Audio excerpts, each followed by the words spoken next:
पत्नी के बिना दुखी होकर एक राजा ने किया सगे बेटा की बहू से विवाह। जय श्री कृष्णा मित्रों, स्वागत है आप सभी दर्शक भाइयों का फिर से हमारे YouTube चैनल दर्पण ज्ञान गंगा में। प्रिय दोस्तों, आज इस वीडियो में लेकर के आए हैं बहुत ही रहस्यमयी जानकारी अर्थात रहस्यमयी कहानी। ये कहानी आपके लिए एक नई जानकारी देकर के जाएगी। इस कहानी में मित्रों आज की चर्चा है कि ऐसा कौन सा राजा था जिसने पत्नी के बिना दुखी होकर के अपने सगे बेटा की बहू से विवाह किया था। वो पहली पत्नी कौन थी जिसके बगैर राजा दुखी हुआ और उसके ना होने की वजह से उसने अपने सगे बेटा की बहू से विवाह कर लिया। दोस्तों, ये सुनकर के आप बहुत ही आश्चर्य में पड़ गए होंगे कि क्या ऐसा भी होता है कि अगर अपनी पत्नी ना हो तो बेटा की बहू से विवाह कर लो। आइए दोस्तों, इस बात पर इस वीडियो में चर्चा करने के लिए जा रहे हैं। पहले आपको बताएंगे कि वह राजा की पहली पत्नी कौन थी जिसके बगैर दुखी हुआ और फिर सगे बेटा की बहू से विवाह किया। आपसे निवेदन है कि आप हमारी इस कहानी के लिए पूरा ही सुनें। दोस्तों, कहानी थोड़ी विस्तार से है, इसलिए आपसे निवेदन करूंगा कि आप हमारी पूरी कहानी के लिए ही सुनना, शुरू से अंत तक सुनना, तभी आपको पूरी तरह से जानकारी प्राप्त हो पाएगी। अगर आपने वीडियो को स्किप करके कहानी को आगे बढ़ा दिया या अधूरी कहानी आपने सुनी तो दोस्तों आपके लिए पूरी जानकारी नहीं मिल पाएगी और हमारी कहानी को सुनकर के आप दोषारोपण करने लगेंगे। इसलिए दोस्तों आपसे निवेदन है कि अगर आपको पूरी जानकारी हासिल करनी है तो इस कहानी को पूरा ही सुनना। दोस्तों चलिए तो शुरू करते हैं ये रहस्यमयी कहानी और जानते हैं उस राजा का नाम जिसने अपने बेटा की बहू से विवाह किया था। प्रिय दोस्तों, इक्ष्वाकु वंश में उत्पन्न एक महाविष्णु नामक राजा हुए थे जो बहुत ही विख्यात हो चुके थे। वे बड़े सत्यवादी, धर्मात्मा और चक्रवर्ती नरेश थे। उन्होंने 1000 अश्वमेध और 100 वाजपेयी यज्ञ करके देवराज इंद्र को प्रसन्न किया था। फलस्वरूप वे स्वर्ग के अधिकारी बने। एक समय की बात है दोस्तों, राजा महाविष्णु ब्रह्मा जी के भवन पर गए थे। प्रजापति ब्रह्मा जी की सेवा में सभी देवता वहां पधारे हुए थे। लोक पितामह की सेवा में महानदी देवी गंगा भी वहां उपस्थित थी। बड़े वेग से हवा चली जिससे गंगा जी का वस्त्र इधर उधर खिसक गया। उपस्थित सभी देवताओं ने गंगा जी की ओर दृष्टि न डालकर अपने मस्तक नीचे कर लिए, किंतु राजा महाविष्णु निर्भीकता पूर्वक उधर ताकते रहे और गौर से गंगा की तरफ देखते रहे। प्रिय दोस्तों, बुद्धिमती गंगा भी उन नरेश की ओर नजर फैलाए रहे। दोनों प्रेम पास में बंध चुके थे। उन्हें देख करके ब्रह्मा जी को क्रोध आ गया। उन्होंने साफ दे दिया और कहा कि हे राजा, तू मृतलोक में जाकर जन्म ले।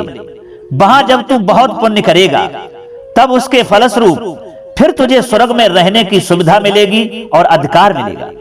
दोस्तों, राजा की ओर प्रेम पूर्वक देखते रहने के कारण गंगा को भी ब्रह्मा जी ने वैसा ही साफ दे दिया। अब वे दोनों उदास होकर ब्रह्मा जी के पास से चल पड़े। उस समय महाविष्णु ने मृतलोक के धर्मात्मा राजाओं के विषय में विचार किया।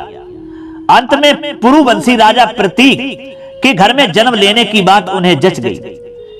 इसी समय 8 वसु अपनी अपनी स्त्रियों के साथ वशिष्ठ जी के आश्रम पर आए थे। दोस्तों, उन्हें इच्छा अनुसार भोग विलास करने की सुविधा प्राप्त थी। पृथु आदि 8 वसु थे। उनमें धौ नामक एक प्रधान वसु था। वहां धौ की स्त्री ने नंदिनी गौ को देखा। देख करके उसने अपने पति धौ से पूछा, ये उत्तम कामधेनु गौ किसकी है?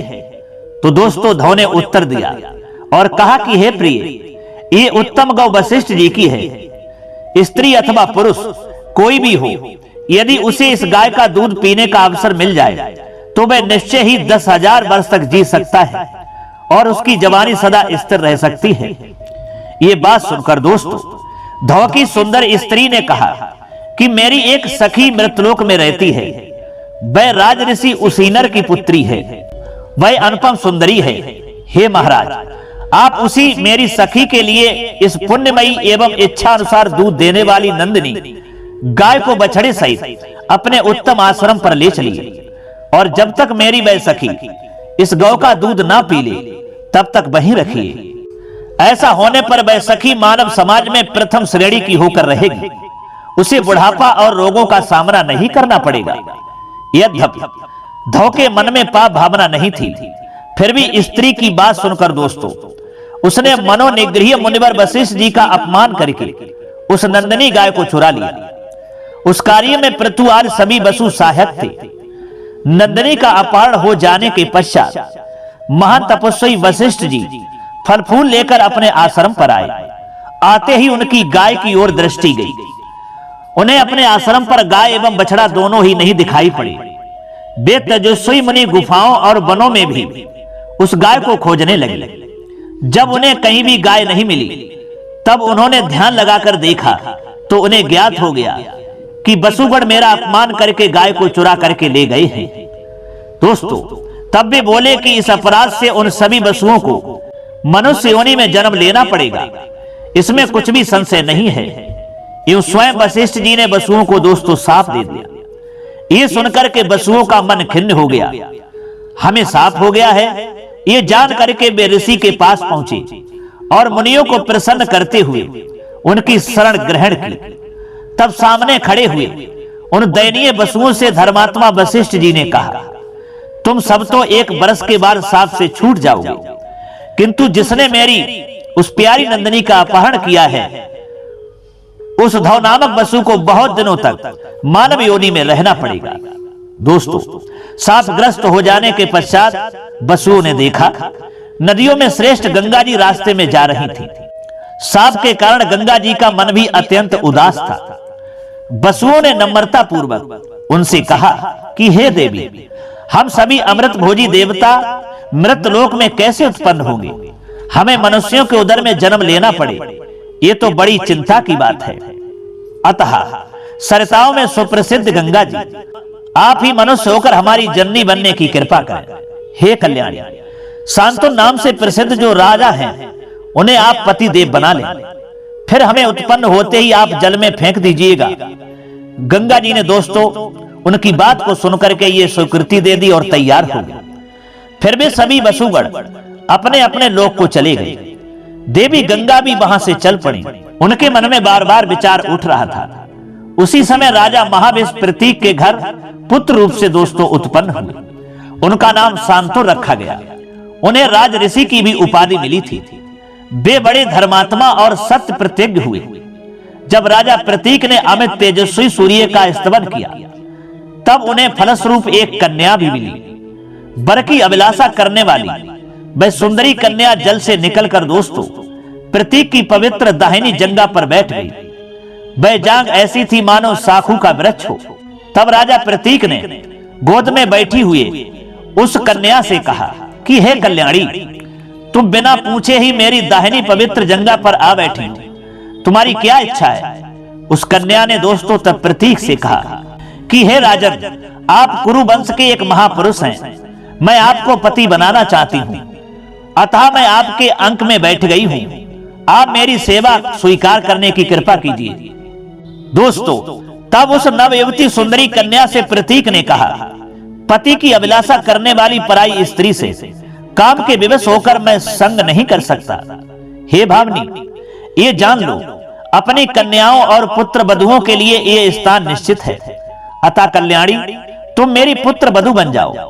तुम्हारे पुण्य के प्रभाव से मुझे अभिलषित पुत्र होगा, ये बिल्कुल निश्चित है। दोस्तों तब बहुत ठीक ये कहकर के वह दिव्य दर्शनी कन्या वहां से चली गई और राजा प्रतीक भी उस स्त्री के विषय में ही विचार करते हुए पुनः घर को लौट आए। कुछ दिनों बाद राजा प्रतीक को पुत्र हुआ। समय पाकर राजकुमार की जवानी निखर आई। वन में जाने की इच्छा होने पर राजा ने पुत्र से पूर्व समाचार कह सुनाए। सब वृतांत बताने के पश्चात वे राजकुमार से कहने लगे कि हे पुत्र, मन को मुग्ध करने वाली वह सुंदरी यदि वन में तुम्हारे पास आ जाए और उसके मन में तुम्हें पति बनाने का विचार हो तो उससे विवाह अवश्य कर लेना चाहिए। मेरी आज्ञा मानकर तुम कौन हो ये उससे मत पूछना। यदि मेरी आज्ञा मानते हो वो तुमसे पूछे कि तुम कौन हो, तो ये सवाल तुम उससे मत पूछना। उसे अपनी धर्म पत्नी बना लेने पर ही तुम्हारा जीवन सुखमय होगा। दोस्तों, इस प्रकार राजा प्रतीक ने पुत्र को आज्ञा देकर प्रसन्नता पूर्वक अपनी राज्य संपत्ति उसे सौंप दी और वे वन में चले गए। वहां उन्होंने तप आरंभ कर दिया। भगवती जगदम्बिका की उन्होंने उपासना की। उसके बाद समय आने पर शरीर का परित्याग करके वे स्वर्ग के अधिकारी बन गए। अब महातेजस्वी शांतनु के हाथ में राज्य का शासन सूत्र दोस्तों आ गया था। सारे भूमंडल के वे एक छत्र राजा हुए। उन नरेश के राज्यकाल में धर्म पूर्वक सब व्यवहार होता था। वे प्रजा की भली भांति रक्षा करते थे। प्रिय दोस्तों, प्रतीक के स्वर्गवासी होने के पश्चात सत्य पराक्रमी राजा शांतनु एक बार शिकार खेलने के लिए गए। वे गंगा के तट पर घने जंगल में घूम रहे थे। वहीं अद्भुत आभूषणों से अलंकृत एक सुंदरी कन्या उन्हें दिखाई पड़ी। उसे देखकर राजा शांतनु को बड़ा हर्ष हुआ। सोचा, पिताजी ने जिस स्त्री की बात कही थी वह यही है। ये देखने में ऐसा लगता है कि मानो कोई दूसरी लक्ष्मी ही साकार रूप से विराज रही है। उसके मुखार बिंद की ओर देख करके राजा पलक झपकाना भूल गए। नेत्र खुले के खुले रह गए। फिर भी देखने की आकांक्षा शांत नहीं हुई। दोस्तों, उस समय शांतनु मानो अत्यंत उद्विग्न हो उठे। उस सुंदरी कन्या के मन में भी निश्चित हो गया कि ये ही राजा महाविष है। अतः वे प्रेम से पुलकित हो गई। फिर वे कुछ मुस्कुराकर राजा के सामने उपस्थित हुई। सुंदर नेत्र वाली उस कन्या को देखकर राजा शांतनु का मन प्रचुर आनंद में मग्न हो गया। अमृतमयी वाणी से सांत्वना देते हुए उससे मधुर वचन कहने लगे, तुम देवी, मानसी, गंधर्वी, यक्षणी, नाग कन्या अथवा अप्सरा, इनमें से कौन हो? तुम्हारा मुख बड़ा ही मनोहर दिखता है। हे सुंदरी, तुम जो कोई भी हो, इस समय मेरी धर्म पत्नी का स्थान स्वीकार कर लेना तुम्हें उचित है। प्रिय दोस्तों, राजा शांतनु को निश्चित ज्ञान न था कि यही गंगा है, किंतु गंगा जानती थी कि वे राजा महाविष ही हैं, जो इस समय शांतनु के रूप में उत्पन्न हुए हैं।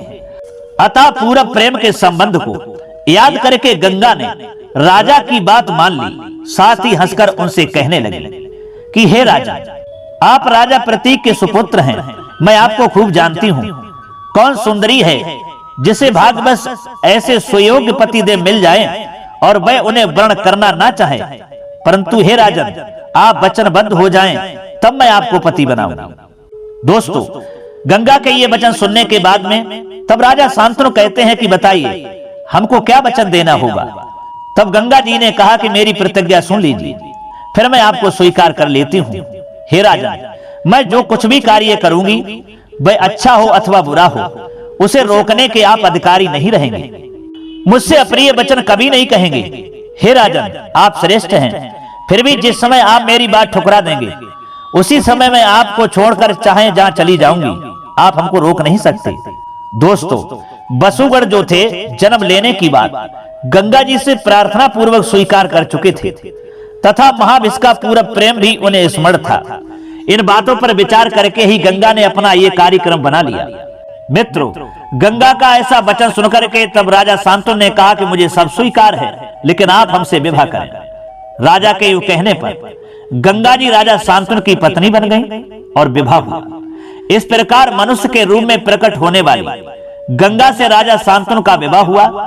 फिर तो उत्तम वर की वधू बनकर सौभाग्यवती गंगा राजभवन में विराजने लगी। राजा उनके साथ रहकर मनोहर उपवन में आनंद करने लगे। गंगा भी राजा को प्रसन्न करने की चेष्टा में लगी रहती। यूं अनेकों वर्ष व्यतीत हो गए। राजा शांतनु के संयोग से दिव्य लोचना गंगा को गर्भ रह गया। उनसे पुत्र के रूप में वसु की उत्पत्ति हुई। उत्पन्न होते ही उस पुत्र को उन्होंने गंगा के जल में फेंक दिया। दूसरे की भी यही हालत हुई। तीसरा, चौथा, पांचवा, छठा और सातवां सभी बालक यूं गंगा जी के द्वारा काल के ग्रास बना दिए गए। तब राजा शांतनु को बड़ी चिंता हुई। दोस्तों, वे सोचने लगे, अब मैं क्या करूं? किस प्रकार मेरा वंश जगत में स्थिर रहेगा? मैंने जो गंगा को वचन दिया, मैंने बहुत बड़ी भूल की थी।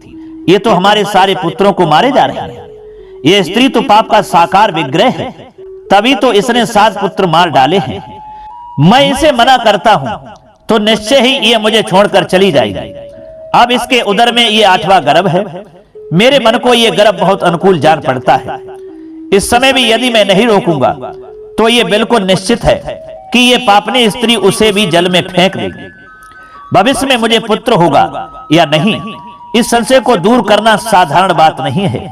माना हो भी तो ये निश्चित नहीं होता कि ये स्त्री उसकी भी रक्षा करेगी या नहीं। इस प्रकार की संशयग्रस्त अवस्था सामने आने पर अब मुझे क्या करना चाहिए? वंश की रक्षा के लिए यत्न करना मेरे लिए परम कर्तव्य है। दोस्तों, गंगा के उदर से जब 8वां धौ नामक वसु, जिसने स्त्री के वशीभूत होकर मुनिवर वशिष्ठ जी की नंदिनी गाय को चुराया था, वही पुत्र रूप से उत्पन्न हुआ। उसे देखकर राजा शांतनु गंगा के पैरों पर पड़ गए और बोले, हे प्रिय, तुम्हारा मुखमंडल पवित्र मुस्कान से खिला रहता है। मैं तुम्हारा सेवक हूँ। इस समय तुमसे मेरी यह प्रार्थना है, तुम इस बच्चे का जीवन दान देने की कृपा करो। मैं एक पुत्र का पालन पोषण करूंगा। तुमने मेरे 7 सुंदर पुत्र मार डाले, इस 8वें पुत्र की रक्षा करो। इसलिए मेरा मस्तक तुम्हारे पैरों पर पड़ा है। अनुपम शोभा पाने वाली हे प्रिय, तुम दूसरी कोई भी वस्तु मांग लो, चाहे वह कितनी ही दुर्लभ क्यों ना हो, मैं उसे अभी देने को तैयार हूं। परंतु मेरी वंश परंपरा सुरक्षित रखना तुम्हारा परम कर्तव्य है। वेद के पारगामी विद्वान कहते हैं कि संतानहीन पुरुष की गति नहीं होती और वह स्वर्ग में भी स्थान नहीं पाता। अतः इस 8वें पुत्र को सुरक्षित रखने के लिए मैं तुमसे प्रार्थना कर रहा हूं। दोस्तों, इस प्रकार राजा शांतनु के कहने पर गंगा उस बालक को लेकर जाने के लिए उद्धत हो गई। तब राजा ने अत्यंत दुखी होकर गंगा से कहा, अरे पापनी, तू ये क्या कर रही है? क्या तुझे नरक का भी भय नहीं लगता? तेरी जैसी इच्छा हो, जा अथवा यहाँ रहे, किंतु मेरे बच्चे को तो यहीं रहने दे। तू वंश का उच्छेद करने वाली है। तेरी जैसी स्त्री से मुझे क्या करना है? प्रिय दोस्तों, राजा शांतनु के यूं कहने पर गंगा ने राजा से कहा कि राजन, इस बालक को जीवित रखने की तो मेरी भी इच्छा है, परंतु आपने जो प्रण किया था वह टूट गया, अतः मैं यहाँ रह नहीं सकूंगी। आप निश्चय जान लें, मैं गंगा हूं, देवताओं का कार्य संपन्न करने के लिए यहाँ आई थी। तुम नहीं जानते, बहुत पहले की बात है, महाभाग वशिष्ठ ने वसुओं को साफ दे दिया कि तुम सभी मनुष्य योनि में चले जाओ। इससे बेचारे वसु चिंता से घबरा गए। मैं भी उपस्थित थी। मुझे देखकर उन्होंने प्रार्थना की कि हे गंगे, आप हमारी जननी बनने की कृपा करें। तब मैंने वसुओं को वर दे दिया और यहाँ आकर के तुम्हारी पत्नी बन गई। भली बात समझ लें, आप देवताओं का कार्य सिद्ध करने के लिए ही मेरा यहाँ आना हुआ था। वे ही 7 वसु मेरे पुत्र हुए थे, जिनके लिए मैंने जल में बहा दिया। अब ऋषि के साथ से उनका उद्धार हो गया। ये एक वसु कुछ समय तक आपका पुत्र बनकर रहेगा। राजन, मैं आपको इसे दिए देती हूँ। आप अपने इस पुत्र को स्वीकार कर लें। इसको दिव्य पुरुष वसु मानकर पुत्र जनित सुख भोगी। हे महाराज, गंगे नाम से विख्यात ये बालक सबसे अधिक बलवान होगा। आज तो मैं इसे वहीं ले जाती हूँ जहां मैंने आपको पति बनाया था। पालन पोषण करने पर जब ये बड़ा हो जाएगा तब मैं आपको लौटा दूंगी, क्योंकि राजन, माता के ना रहने पर बच्चे का जीना और सुखी रहना महान असंभव है। इस प्रकार कहकर दोस्तों, मां गंगा बच्चे को लेकर के वहां से अंतर ध्यान हो जाती है। राजा शांतनु अपने भवन में पड़े रहे। उनके दुख का कोई पार नहीं था। स्त्री और विचित्र बालक के वियोग से उत्पन्न दुख उन्हें बेहतर सताने लगा। वे राज्य करते रहे, परंतु उनके मन पर चिंता की काली घटा निरंतर घिरी रहती थी। उन्हें पत्नी के बिना बड़ा ही दुख हुआ, बहुत ही कष्ट हुआ। तो दोस्तों, राजा शांतनु ही जो थे, जो मेरी पहली बात चल रही है कि पत्नी के बिना दुखी होकर, यानी राजा शांतनु पत्नी के बिना बहुत दुखी थी, जो गंगा छोड़ करके चली गई थी। अब आइए दोस्तों, यहां से आगे बढ़ते हैं कि इन्होंने पत्नी के बिना दुखी होकर के अपने होने वाले बेटा की बहू से विवाह किया था। आइए दोस्तों, अब इस कहानी की ओर बढ़ते हैं। उससे पहले दोस्तों, आपको समझाते चलें कि मां गंगा जब उस बच्चे को लेकर के जाती हैं, उसका नाम देवव्रत पड़ा और अच्छे तरीका से उसका मां गंगा ने पालन पोषण किया। अनेक शस्त्र अस्त्र की विद्याएं सिखाई और हर तरह से मां गंगा ने देवव्रत के लिए हर कार्य में निपुण बना दिया। और दोस्तों, वह देवव्रत जब जवान होता है तो एक बार फिर घूमने के लिए उसी जगह पर शांतनु जब जाते हैं तो मां गंगा फिर आती हैं और आकर के उन्हीं देवव्रत के लिए महाराज शांतनु के हवाले कर देती हैं और कहती हैं देवव्रत से कि यही तुम्हारे पिता हैं, अब तुम अपने पिता के साथ जाओ और इनके साथ रहो। दोस्तों, इस तरह से अपने बेटा को यानी देवव्रत को पिता शांतनु के हवाले सौंप करके वहां से अंतर्ध्यान हो गई और बेटा देवव्रत को लेकर के राजा शांतनु अपने घर चले आए। अब आइए मित्रों, उसी जगह पर बात करते हैं जो इन्होंने अपने होने वाले बेटा की बहू से विवाह किया था। प्रिय दोस्तों, राजा शांतनु सदा शिकार खेलने के लिए उत्सुक रहते थे। वे 4 वर्ष तक वन में घूमते रहे। कुमार देवव्रत को वे साथ रखते थे। वे उसी प्रकार आनंद का अनुभव कर रहे थे मानो भगवान शंकर स्वामी कार्तिकेय के साथ सुखी हो। एक समय की बात है दोस्तों, मृगया करते हुए वे किसी ऐसे जंगल में पहुंचे जहां नदियों की स्वामिनी यमुना लहरा रही थी। वहां उन्हें अज्ञात उत्तम गंध आने लगी। ये गंध कहां से निकल रही है, इस बात का पता लगाने के लिए वे वन में घूमने लगे। मन ही मन सोचा, पारिजात, कस्तूरी, चंपा, मालती अथवा केतकी, इनमें किसी की भी ऐसी मनोहर गंध नहीं होती। मेरी नासिका को आकर्षित करने वाली इस सुंदर गंध को वायु ने कहां से लाकर उपस्थित कर दिया है। दोस्तों, ये सोचते हुए राजा शांतनु ने वन के चारों तरफ चक्कर काटा। गंध के लोभ से उनका मन मुग्ध हो गया था। अतः जिधर से वह हवा आ रही थी वे उधर ही बढ़ने लगे। आगे जाने पर यमुना के तट पर उन्हें एक सुंदर स्त्री दिखाई पड़ी। उसने श्रृंगार कर रखा था। वह धूमिल वस्त्र पहने बैठी थी। ऐसी सर्वांग सुंदरी को देखकर राजा शांतनु आश्चर्य में पड़ गए। इसी के शरीर से सुगंध निकल रही थी। इस बात का उन्हें दोस्तों निश्चय हो गया। उस स्त्री का रूप अलौकिक था। वह अप्रतिम सुंदर थी। उसकी अनुपम गंध का सारा जगत सम्मान करता था। युवावस्था थी। उसे देखते ही राजा शांतनु का चित्त आश्चर्य के उमड़े सागर में गोता खाने लगा। सोचा, ये कौन है और इस समय कहां से आ गई है? ये कोई देवांगना मानसी है या गंधर्व अथवा नाग की कन्या है? इस श्रेष्ठ गंध वाली सुंदरी स्त्री का निश्चित परिचय मैं कैसे प्राप्त करूं? मित्रों, महाराज शांतनु एवं मन में विचारते रहे, किंतु किसी निश्चय पर नहीं पहुंच पाए। फिर तट पर बैठी हुई निषाद पुत्री से वे पूछने ही लगे और बोले कि हे प्रिय, तुम कौन हो? तुम्हारे पिता कौन हैं? तुम कहां से यहाँ आई हो? क्या तुम्हारे साथ दूसरा कोई नहीं है? ये तो बताओ कि तुम विवाहिता हो अथवा अविवाहिता। तुम्हारी क्या अभिलाषा है? विस्तार पूर्वक मुझसे सभी बातें बताने की कृपा करो।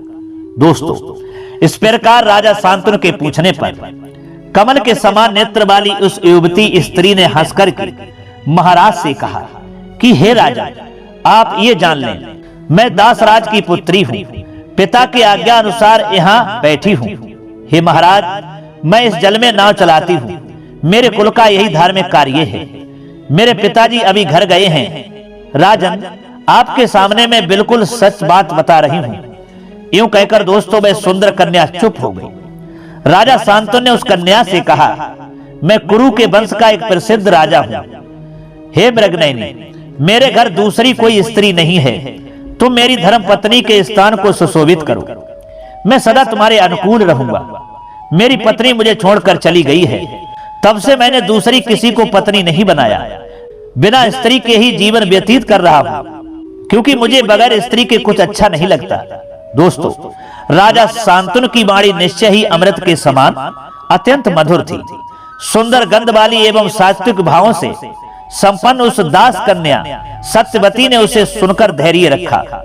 वह महाराज शांतनु से कहने लगी कि हे राजन, आपने मेरे विषय में जो कुछ कहा है मैं उसको उसी रूप में सत्य मानती हूँ। आपकी जैसी इच्छा है वैसा ही होना चाहिए, किंतु मैं स्वतंत्र नहीं हूँ। मेरे पिताजी आपकी कामना पूर्ण करेंगे, अतः आप उन्हीं से मिलकर मेरे लिए प्रार्थना कीजिए। मैं कोई वैश्या नहीं, दासराज की पुत्री हूँ। मैं निरंतर पिता की आज्ञा के अनुसार चलती हूँ। मेरे पिताजी महान पुरुष हैं। यदि वे मुझे आपको सौंप देंगे तो आप मेरा परिग्रहण यानी विवाह कर लीजिए। तब से मैं आपके अधीन रहूंगी, परंतु कुल में जो व्यवहार है उनकी रक्षा करनी ही पड़ती है। पिता की इच्छा के विरुद्ध मैं आपसे शादी नहीं कर सकती। प्रिय दोस्तों, राजा शांतनु सत्यवती की बात सुनकर उसकी याचना करने के लिए दासराज के घर पहुंच गए। उन्हें आते देखकर दासराज को बड़ा आश्चर्य हुआ। वह राजा शांतनु को प्रणाम करके हाथ जोड़ करके कहने लगा कि हे राजन, मैं आपका सेवक हूं, आप यहां पधारें, इससे मैं कृतार्थ हो गया। हे महाराज, आज्ञा दीजिए, किस लिए मेरे घर आपका पदार्पण हुआ है। यदि संभव हो तो तुम अपनी कन्या मुझे दे दो, मैं इसे धर्म पत्नी बनाऊंगा। तुमसे बिल्कुल सच बात कह रहा हूं। दोस्तों, दासराज का यह सम्मान देख करके तब राजा शांतनु ने कहा, यदि संभव हो तो अपनी कन्या मुझे दे दो, मैं इसे धर्म पत्नी बनाऊंगा। तुमसे बिल्कुल सत्य बात कह रहा हूं। प्रिय दोस्तों, तब दासराज ने कहा कि हे राजा, आप यदि मेरे इस कन्या रत्न के लिए प्रार्थना करते हैं तो मैं अवश्य दे दूंगा, क्योंकि देने योग्य वस्तु कभी भी अदेय नहीं हो सकती। किंतु महाराज, एक ये शर्त है कि इस कन्या का पुत्र ही आपके बाद इस राज्य का अधिकारी होगा, तभी मैं आपको ये कन्या अपनी सौंप दूंगा। किसी भी स्थिति में आपके दूसरे पुत्र को राजगद्दी नहीं मिलनी चाहिए, तभी मैं आपको ये कन्या सौंप दूंगा। प्रिय दोस्तों, दासराज की बात सुनकर राजा शांतनु अत्यंत चिंतित हो गए, क्योंकि वे देवव्रत को राजा बना चुके थे। अतः कुछ भी उत्तर न देकर वे घर चुपचाप लौट गए। मन पर चिंता की घटा घिर रही थी। घर पहुंचने पर वे ना कुछ खाते थे और ना ही उन्हें नींद आती थी। महाराज शांतनु को चिंता से उद्विग्न देखकर पुत्र देवव्रत उनके पास गए और उनसे अशांति का कारण पूछने लगे कि हे पिताजी, आपका ये अशांत रहने का कारण क्या है? आप राजाओं के सिरमौर हैं। कौन शत्रु आपका सामना करना चाहता है? मैं अभी उसे अधीन कर लेता हूं। सत्य कहिए, आप क्यों चिंतित हैं? हे राजन, जो पुत्र पिता के दुख को नहीं जानता है और ना उसे दूर करने का यत्न ही करता है, उसके जन्म लेने से क्या लाभ है? रघुकुल को आनंदित करने वाले भगवान राम पुत्र रूप से दशरथ के घर पधारे थे। पिता की आज्ञा से राज्य का परित्याग करके वे वन में चले गए। सीता और लक्ष्मण के साथ चित्रकूट पर्वत पर वास किया। हे पिताजी, राजा हरिश्चंद्र का लड़का जो रोहित नाम से विख्यात था, पिता की इच्छा अनुसार बिक गया। ब्राह्मण के घर उसने सेवावृत्ति स्वीकार कर ली।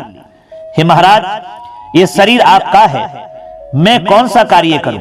क्या मैं अकुशल हूं? निश्चय बतलाइए। मेरे जीवित रहते हुए आपको चिंता नहीं करनी चाहिए, क्योंकि जो काम असाध्य है उसे भी करने को मैं तैयार हूं। हे राजा, व्यक्त कीजिए, आपको कौन सी चिंता सता रही है? मैं अभी धनुष लेकर उसे दमन कर देता हूं। देवव्रत कहते हैं कि हे पिताजी, यदि उस कार्य में मेरी मृत्यु हो गई तो मेरा जन्म सार्थक हो जाएगा, अथवा यदि मैं सफल प्रयास हुआ तो आपकी अभिलाषा पूर्ण हो जाएगी। दोनों तरह से ही मुझे लाभ है। कहते हैं, उस पुत्र को धिक्कार है जो समर्थ होते हुए भी पिता के मनोरथ को पूर्ण करने में उद्धत नहीं होता। जो पिता की चिंता को दूर नहीं कर सकता, उस पुत्र के जन्म लेने से क्या लाभ? प्रिय दोस्तों, अपने बेटा देवव्रत की ये बातें सुन रहे थे और राजा शांतनु मन ही मन लज्जित थे।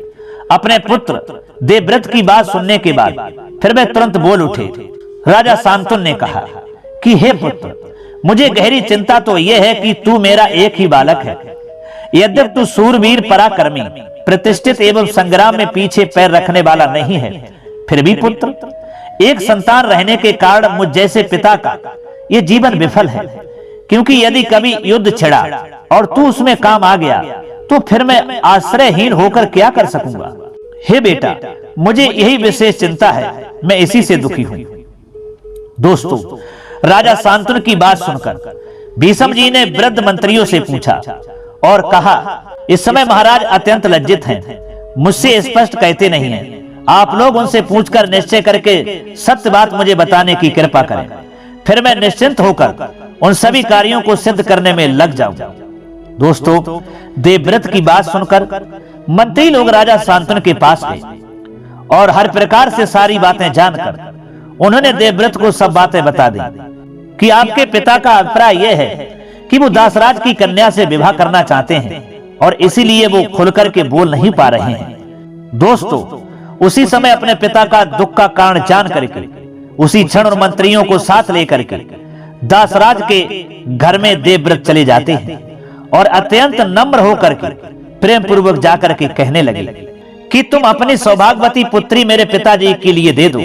मैं तुमसे प्रार्थना करता हूं तुम्हारी ये कन्या मेरी माता बने, मैं इसका सेवक हूं। दोस्तों, तब दासराज ने कहा कि हे राजकुमार, हे वीर, तुम राजकुमार हो, इसे स्वीकार करो और अपनी पत्नी बनाओ, क्योंकि ये निश्चित है तुम्हारे रहते हुए इसका पुत्र राजा नहीं बन सकेगा। दोस्तों, तब देवव्रत कहते हैं कि हे दासराज, ये कुमारी मेरी माता है, मैं राज करना नहीं चाहता, बिल्कुल निश्चित कहता हूं सर्वथा इसी का पुत्र राज्य का अधिकारी बनेगा। दोस्तों, तब दासराज कहते हैं कि मैं जान गया हूं तुम सत्यवासी हो, किंतु यदि तुम्हारा पुत्र बलवान हुआ तो वह हठ पूर्वक इससे राज्य छीन लेगा, इसमें कोई संदेह नहीं दिखता।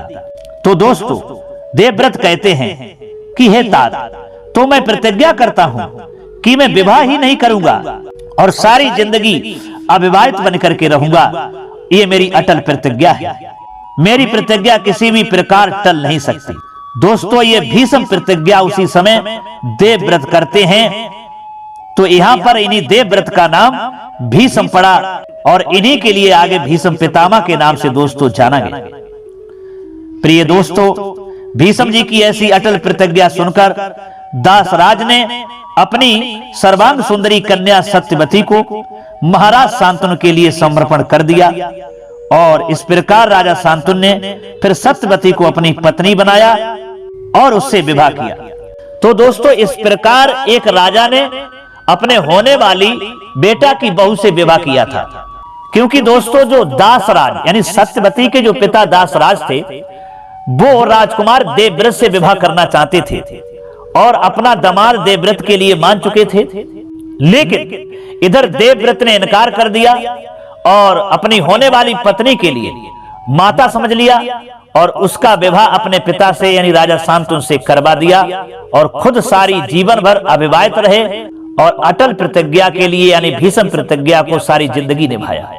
तो दोस्तों, अब तो आप समझ ही चुके होंगे कि यही राजा जो शांतनु थे, जो पत्नी के बिना दुखी हुए और दुखी होकर के जो इनके बेटा से सत्यवती की शादी होने वाली थी यानी देवव्रत से, वो बल्कि देवव्रत से ना होकर के इनके साथ उसका विवाह हुआ जो इनकी पुत्र वधू होने वाली थी, जो हमने इस कहानी के माध्यम से, इस कथा के माध्यम से दोस्तों समझाया है। और ये कथा दोस्तों महाभारत की है।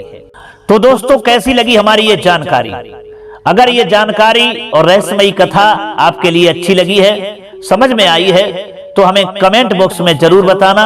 अब पुनः मुलाकात होगी अगली वीडियो में किसी और चर्चा में।